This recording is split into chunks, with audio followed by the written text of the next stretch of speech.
G'day, g'day, bears and grouse. So the kookaburras are going off. I don't know if you can hear it as loud as I can. But I've been building this little mini gunya over the last, I don't know, 3 days or something, just on and off. And I started by putting the little leaves in, right? Like these guys here. These guys here. And then today I just decided to weave in a whole bunch of the bark from the eucalyptus. It's been peeling season, it's the summer.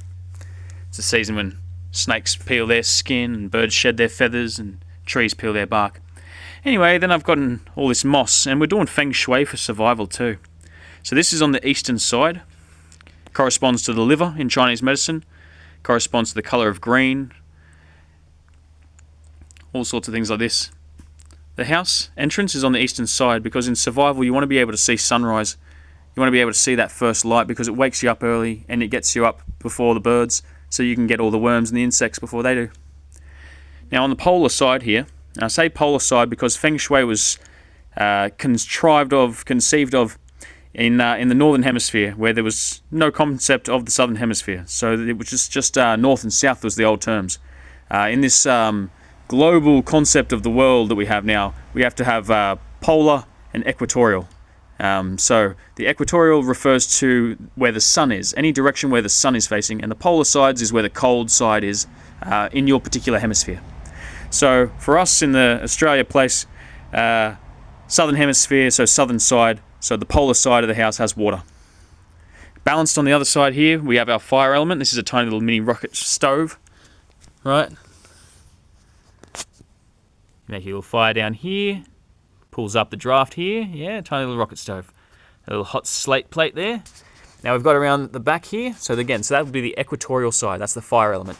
Around the back, we've got these big stone elements, because that's the western side, and that is consistent in the north and south hemisphere. So we've got the two big mama and papa stone and a little tiny baby stone.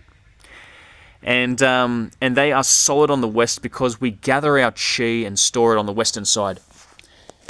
So then we've got this shape here. Now I used to study architecture, and what they taught us is that the Eiffel Tower is the most structurally stable building in the world. And the reason for this is if you take a straight pole, right, and you apply force in any direction, right, you see how it starts to lean to become one of the legs of the Eiffel Tower? Over here, it leans to become the other leg, right? So any force that comes to the Eiffel Tower, it's already perfectly structurally stable. So a triangle is also an incredibly structurally stable shape. So that's what we have here, is this TP structure. That's why people and tribes all around the world have used that shape for eons. Because when wind hits this, it just blows around it like it's a tree. This just is like the shape of a tree. Okay? Now, on the base, we have a circle, or sort of something circular. This particular design I did as if I was going to go on the Alone series, or if I was going to recommend what someone might do on the Alone series. Now, normally you would build more of a circular shape. However, I've extended it further down in this direction because on the Alone series you have to have all the camera gear and stuff. So that's just extra space to store that.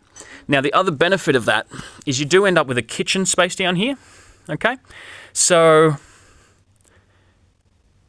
you get the light of sunlight early in the morning to be able to prepare your food and do all your prep in here, right? So it gives you that good time of day to be able to do prep. You could also extend a little awning here so you have a little dry space to sit sort of outside of your shelter. In here, your bed would be up on the northern side. You want it north and west because it's going to give you grounded energy, grounding your chi. Yeah, your fire would be more on this eastern side, possibly more northeast, and again you would have an outside and an inside fire. So the other reason also for the so we've had the triangle for stability and the circle for wind, to prevent the wind from damaging the hut, and also because surface area to volume ratio. You can also make the roof and the walls at the same time because the roof and the walls are one thing.